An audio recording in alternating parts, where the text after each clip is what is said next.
Bienvenue sur Teach, votre rendez-vous de maturité. La parole de Dieu vient de notre tête, descend dans notre cœur et de notre cœur dans les actions. Les actions quotidiennes de notre vie chrétienne montrent que la parole de Dieu est réellement véridique. Cette semaine, je vais commencer avec vous un thème. Voilà, un sujet qui me passionne aussi et que je pense qu'en tant que disciples de Jésus, nous sommes obligés de connaître.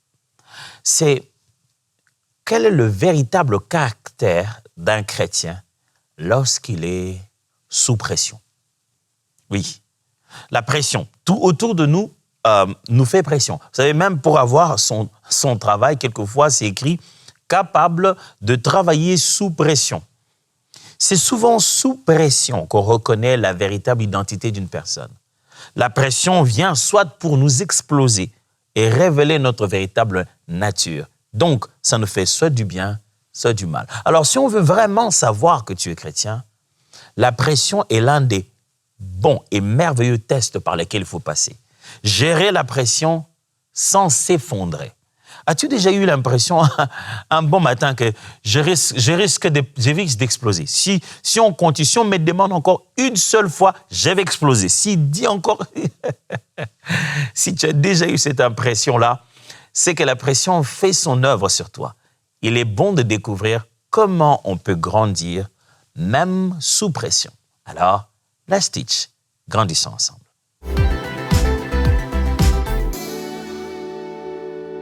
La pression, comme ça, c'est ça le nom, la pression ne crée pas toujours ton caractère. Elle le révèle. Souvent, on a cru que c'est par la pression qu'on devient quelqu'un. C'est-à-dire à cause de la pression, des choses par lesquelles on est passé, ça forge notre caractère. Ça, c'est vrai. C'est pourquoi je dis que la pression ne crée pas toujours ton caractère. Ce n'est pas le seul travail de la pression. La pression ne vient pas seulement pour t'aider à bâtir ce que tu es devenu. Non, la pression vient aussi pour révéler qui tu es déjà. La nature chrétienne autour de nous se révèle dans les moments des pressions. Quand la pression monte, ton homme intérieur, toute ta réalité intérieure se met à parler.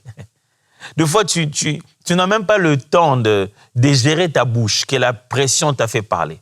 Tu te dis, quand est-ce que j'ai sorti une phrase pareille? Tu commences même à regretter en disant, non, mais j'aurais pas dû dire ça, j'aurais dû y penser un peu. Mais c'est sorti de moi comme ça. Est-ce que ça t'est déjà arrivé de te dire ça? De dire ça un jour?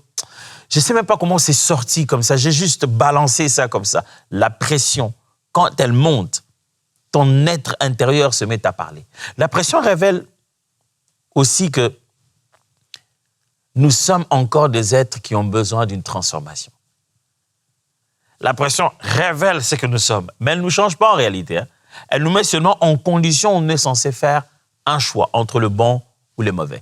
Quand la pression monte, révèle notre nature, c'est Dieu qui en profite pour nous transformer, faire de nous une toute autre personne.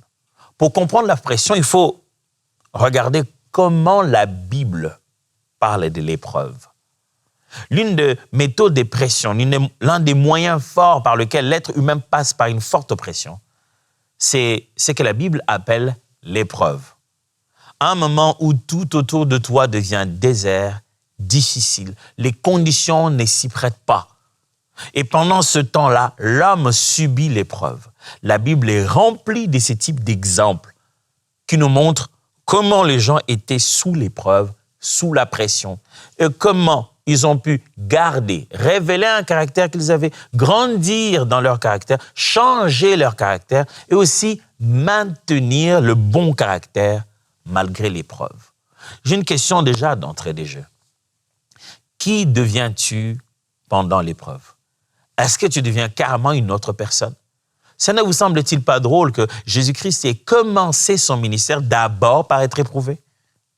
Après 30 ans à vivre avec les êtres humains, avant de commencer son ministère, Dieu, au lieu de l'envoyer quelque part où, je ne sais pas moi, les anges sont autour de lui, comme ça il y a une atmosphère céleste. Non, avant que les anges viennent à côté de lui, autour de lui, le servir, il dit, passe d'abord chez Satan, qu'il t'éprouve. Que cette pression autour manifeste complètement le caractère de qui tu es. Lisons quelques textes avant d'apprendre ces 3 vérités utiles.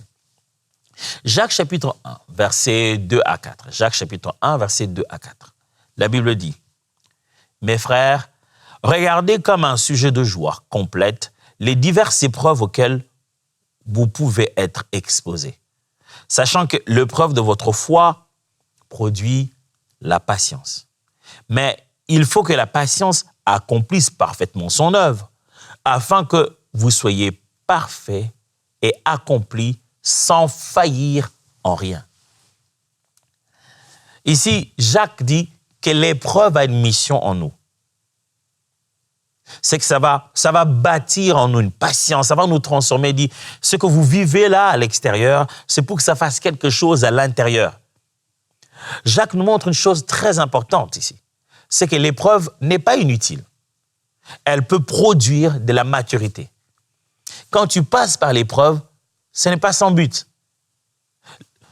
Quand Dieu veut te rendre comme Christ, il veut transformer ta vie chrétienne à l'image de Jésus. Quand tu veux devenir un véritable disciple de Jésus-Christ et que tu pries dans tes temps de culte personnel en disant à Dieu, Seigneur, fais de moi que je veux être comme Jésus dans toute ma vie, je vais te ressembler, je vis une véritable vie d'enfant de Dieu.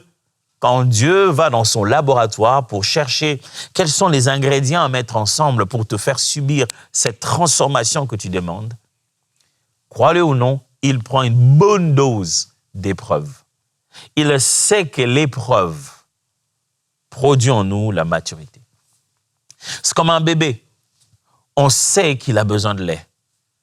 Est-ce qu'on n'aurait pas envie de lui donner aussi de la viande, de lui donner aussi une bonne sauce, le temps qu'il grandisse et il découvre les bonnes sauces, les bonnes nourritures? On aurait bien voulu lui donner à ce moment-là. Il ne peut pas digérer ça. Il ne saura pas. Ce dont il a besoin fondamentalement à ce moment-là, c'est qu'on lui donne du lait.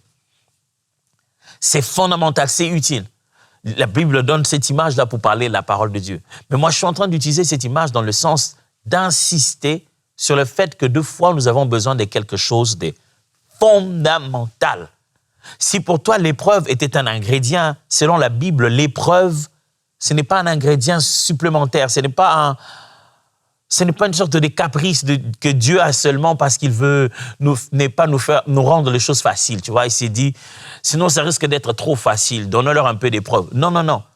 L'être humain tel qu'il est fait, dans son caractère, la manière dont il a vécu sur la terre, la façon dont il a chuté, il lui faut impérativement de la pression pour le faire grandir.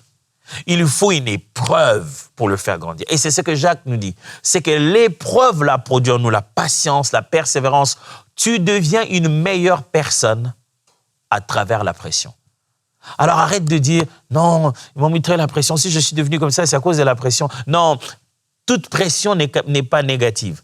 Certaines formes de pression, on les sentira, comme toutes les autres pressions. Ça fera mal, ça énervera. On a presque envie de dire une chose qu'on risque de regretter.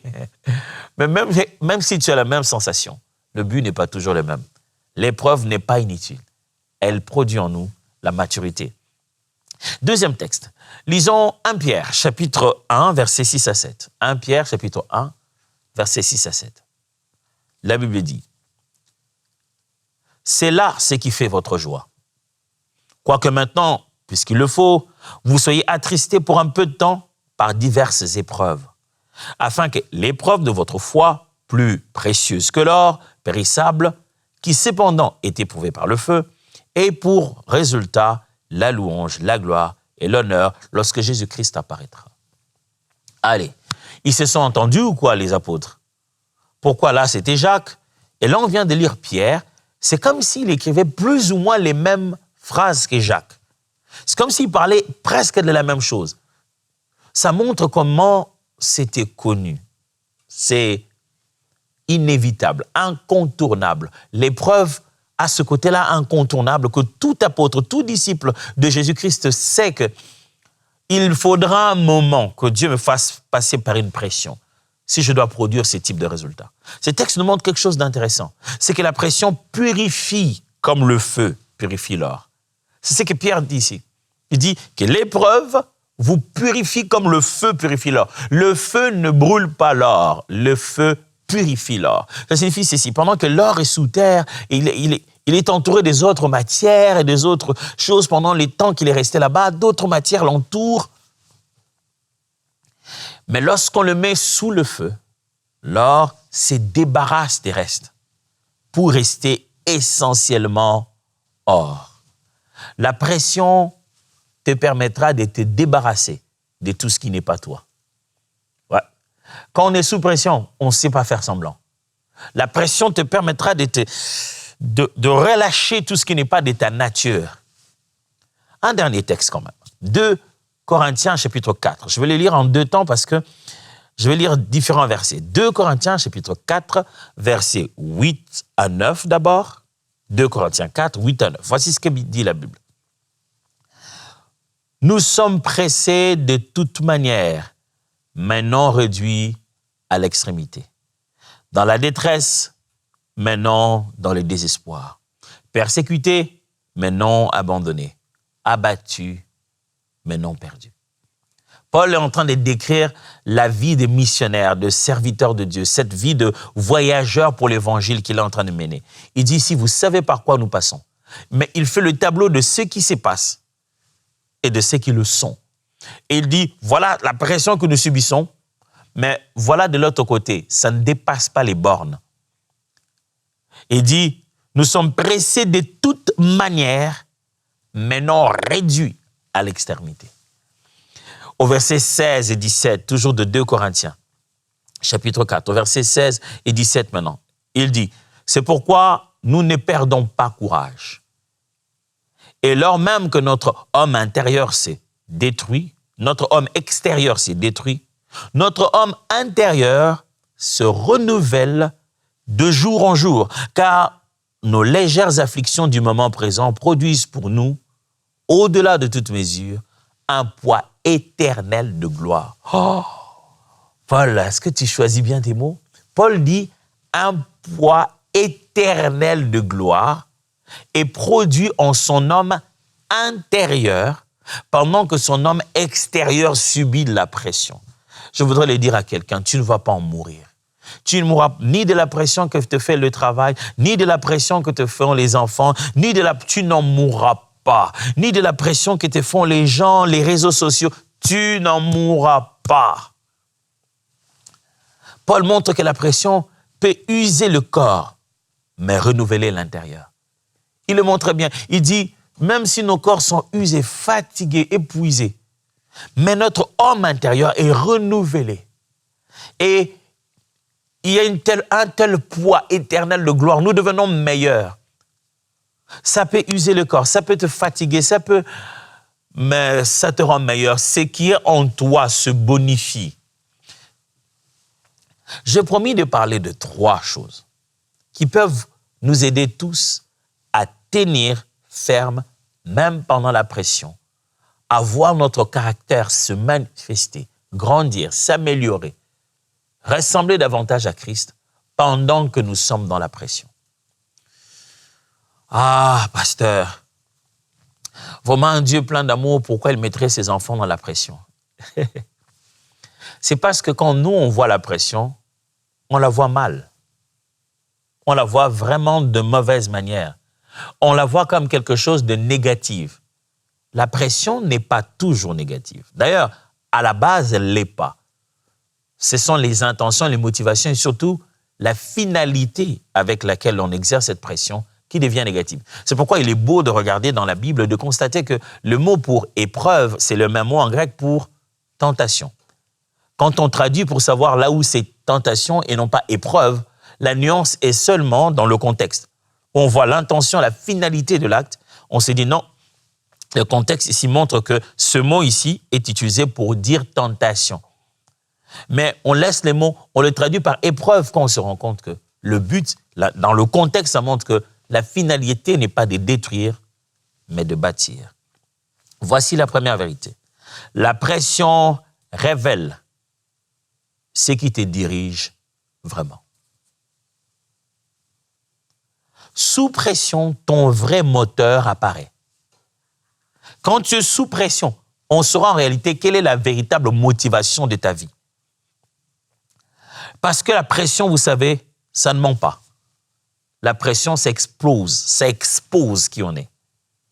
Quand quelqu'un est sous pression, il ne peut pas oser, il ne saura pas comment feindre. Il finira par être lui, par lâcher, par être simplement lui. Quand tu mets quelqu'un sous pression, tu découvres en réalité quelles sont ses véritables motivations. Qu'est-ce qui est, comme on dit, qu'est-ce qui est en train de le drag? Qu'est-ce qui est en train de le conduire, de le pousser? Quelle est sa motivation? D'où est-ce qu'il tire sa force? Qu'est-ce qui lui permet de se réveiller le lendemain? Dans ma petite vie, j'ai vécu sous la pression. Est-ce que je ne vis pas d'ailleurs tout le temps sous la pression un peu? Mais il m'arrive d'être sous des pressions. Et souvent, on me demande, mais comment tu fais pour te réveiller le lendemain? Je crois que la pression m'a aidé à répondre à certaines questions vitales de la vie. Comme la simple question de se dire, pourquoi je fais ça? Si je le fais vraiment pour l'argent, si je le fais vraiment pour la gloire, si je le fais vraiment pour les honneurs, si je le fais vraiment pour une quelconque autre raison, ça se détermine au travers de la pression. Parce que la pression ne ment pas, elle expose finalement. Dieu ne se contente pas de révéler qui nous sommes sous la pression, sous l'épreuve, en laissant certains moments durs nous arriver. Il ne veut pas seulement nous exposer pour voir qui on est. Non, il veut aussi nous transformer au travers de ça. Alors cette vérité est réelle. La pression révèle de qui? La pression révèle qui est réellement en train de te diriger. Quel est ton moteur? C'est qui te dirige? C'est pour ça, dans certaines fonctions, dans certains métiers, on n'engage pas les gens sans leur avoir fait des tests, et entre autres, des tests de pression énormes. Parce qu'alors, leur véritable eux-mêmes se manifestent. Ils baissent les gardes, pas les baissent, ils les laissent tomber carrément. Les vraies raisons de leur existence, les seules véritables motivations intrinsèques sont en avant maintenant. C'est dit, en réalité, je ne vis que pour ça. Ça, c'était qu'un métier. Pardon. Non, je ne veux plus continuer à porter ce masque. On devient soi-même. La pression révèle ce qui te dirige. Et justement, moi, ma question est celle-ci. Qu'est-ce qui te dirige vraiment? Qu'est-ce qui te dirige vraiment à aller à l'église? Ce sont les activités, le fait que tu es du département de protocole. Qu'est-ce qui te dirige vraiment à aller à l'église? Parce que tout le monde te voit déjà là-bas. Si tu n'y vas pas, ils vont parler. Qu'est-ce qui te dirige vraiment? Qu'est-ce qui dirige vraiment ta carrière? C'est juste le besoin de grandeur et de mieux se sentir parmi les hommes? Qu'est-ce qui motive ta carrière? Qu'est-ce qui te dirige vraiment? Ça, la pression va le révéler. La pression est si révélatrice que lorsque Dieu parle à Job, plutôt à Satan au sujet de Job, Satan lui dit non, ce n'est pas sa vraie nature. Il est comme ça parce que tu l'as comblé. En réalité, il feint d'être comme ça. Plus bas que ça, si on l'amène, on allait plus au fond, on peut révéler une nature de lui qui va contredire ce que tu vois. De fond, on ne s'en rend pas compte, mais ce texte dit beaucoup. Ce texte veut dire que dans cette discussion entre Dieu et le diable, deux êtres invisibles qui ont une façon différente de voir l'être humain, Dieu étant capable de percer jusqu'aux véritables motivations du cœur, le diable étant capable de lire dans le comportement des hommes et de se rendre compte de la routine de leurs habitudes, et c'est basé sur tout ce qu'il a déjà vécu avec l'humain et d'être capable de prédire les similitudes entre ce que celui-ci est et ce que l'autre est. Ces deux êtres, dans leur discussion, l'un fait sous-entendre un élément fort et l'autre lui dit « Je te permets de faire passer par l'épreuve adéquate ». Ok, je répète ça. Le diable dit à Dieu « Job, que tu es en train de plébisciter là et de dire que voilà, c'est quelqu'un de spécial qui a son cœur tout à toi, eh bien, l'état qu'il a actuel, ce n'est pas un état fondamental. C'est un état second. il est ce qu'il est à cause de ce que tu fais. Si tu arrêtes de faire ce que tu fais, il arrêtera d'être ce qu'il est. Donc, au fond, ce n'est pas une relation authentique. Tu le manipules. Tu lui donnes beaucoup de choses pour qu'il t'aime. S'il n'en a plus, il ne t'aimera pas.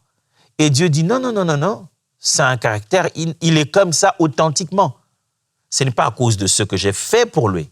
Il est comme ça sans que ce soit à cause de ce que j'ai fait. Est-ce que Dieu est capable de dire ça de toi?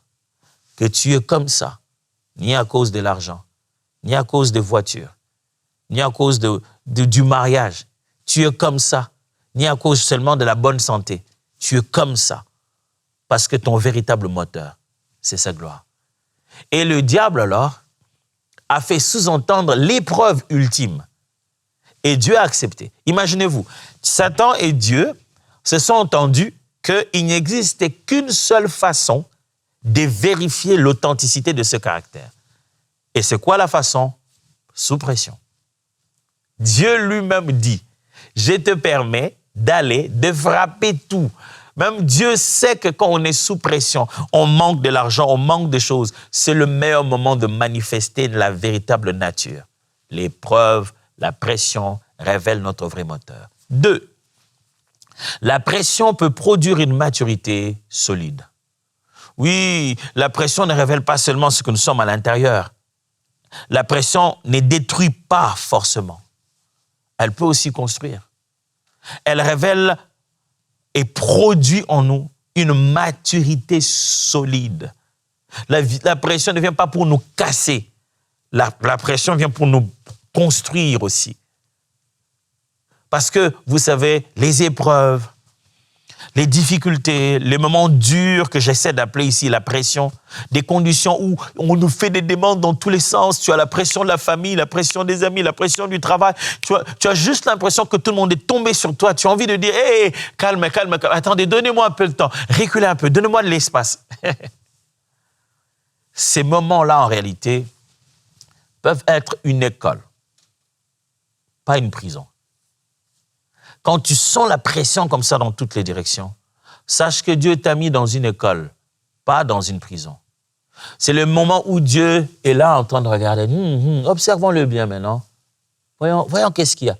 Est-ce que c'est vraiment ce qu'il y a en lui, ce qu'il me dit pendant le temps d'adoration? Il est si authentique quand il adore. Est-ce que c'est à l'intérieur de nous? La pression est une école, mes amis, parce que la pression peut produire une maturité plus solide. Pourtant, il reste une question dans notre tête. Si on est pendant la pression, comment il faut répondre? Comment il faut réagir sous cette pression sans complètement exploser? Quand on en arrive à un niveau où ça sert vraiment, pasteur, il y a pression et pression. Hein. Ce que tu dis là, pasteur, je comprends, alléluia, amen. Un bel enseignement, merci, mais pasteur, écoute, tu n'as pas vécu la pression que moi j'ai vécue, hein, parce qu'il y a pression et pression. Il y a des pressions où tu te dis, bon, tu pries, mais il y a des pressions où tu ne sais même plus prier. Ouais, je sais. Il y a des pressions où ça devient très, très difficile. Voici la troisième vérité. Sous pression, fais toujours ces trois choses. Prie, ralentis et obéis. Mon ami, mon frère, je sais que tu n'as pas envie de prier. Surtout quand on est sous la pression et qu'on commence à vivre la dépression. La prière n'est plus notre priorité. Pas parce qu'on ne veut pas prier. On n'a pas envie de prier. Laissez-moi vous faire comprendre et vous faire croire plutôt que ce n'est pas la prière qu'on n'arrive pas à faire. Non. C'est l'approche que nous avons de la prière qui est en péril. On pense que la prière doit absolument être faite dans une chambre où tu dois commencer par Seigneur Jésus avec des attitudes chrétiennes, religieuses. Non.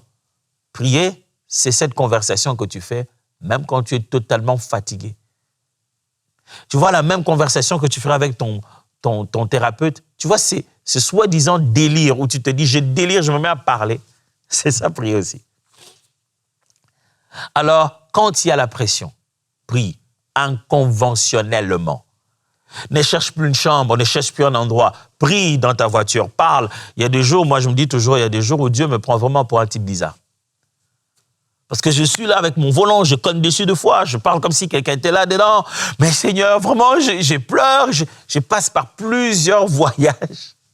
Pendant mes quelques minutes à conduire pour aller au travail ou rentrer à la maison, je prie. Parce que quelle que soit la pression, si elle peut produire en toi de la prière, c'est que ton caractère commence à devenir solide. Ça signifie que dans ton homme intérieur, dans ton fin fond, dans le vrai toi, tu es devenu un homme spirituel. Oh, je ne parle pas de la prière de « Alléluia, j'ai des problèmes, mais je m'agenouille, je passe un temps de jeûne ». Non, je parle du fait qu'on est en train même de parler comme un fou en allant dans la route comme ça. Là. Je ne parle pas des prières religieuses où tu vas aller à l'église. Non, je parle du fait que quand tu ouvres ta bouche, tu es conscient quand Dieu t'écoute.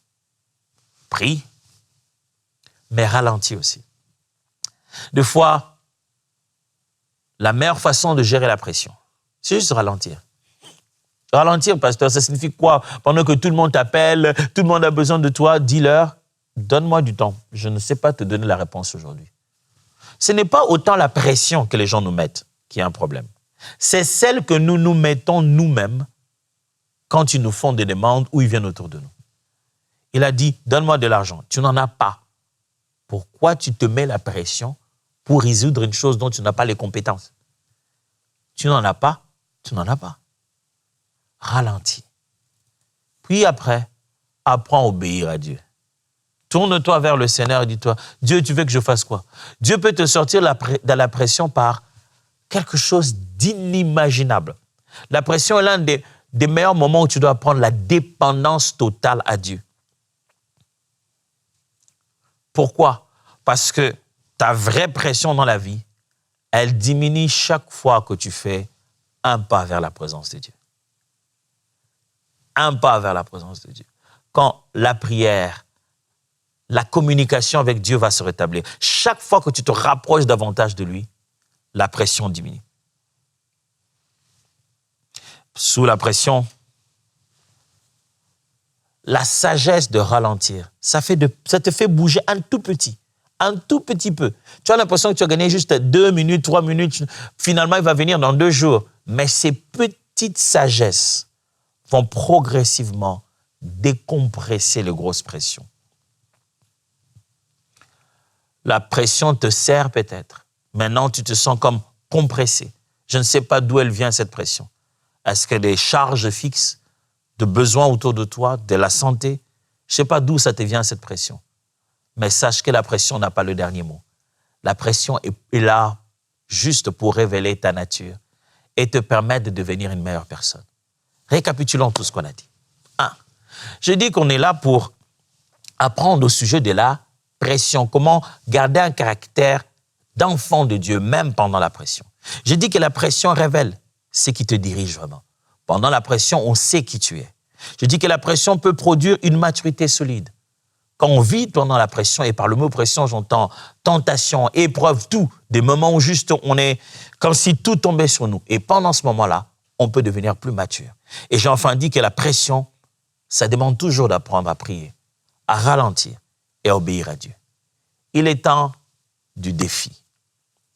Quel est le défi d'aujourd'hui? Vous savez qu'on a pris l'habitude de se donner toujours un challenge de comment on va pratiquer cette parole ici. Voici ma question. Quelle pression vis-tu en ce moment?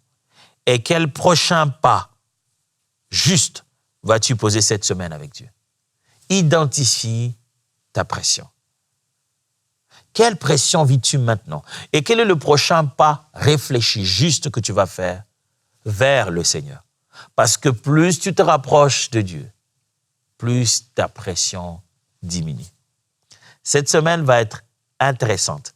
Avant la fin de cette semaine, tu vas décompresser, être juste pris par ses bras d'amour et découvrir que les projets de Dieu pour toi ne sont pas de te détruire, mais de te rendre meilleur. J'ai dit merci à vous tous les partenaires de EMC ITV. Chaque fois que nous faisons un pas en avant dans cette mission, en train d'accomplir ce que Dieu voulait qu'on puisse faire, chaque fois qu'on a l'impression d'avoir conquis un terrain. On se souvient que nous plaçons l'étendard de Jésus dans chacune de ces familles, pas seulement parce qu'on peut se filmer et parler, mais parce que nous ne sommes pas seuls et que nous avons des véritables partenaires qui marchent à vie avec nous dans cette mission. Merci pour vos contributions, vos prières, vos déclarations, vos remarques, votre attention. Dieu vous bénisse et à demain.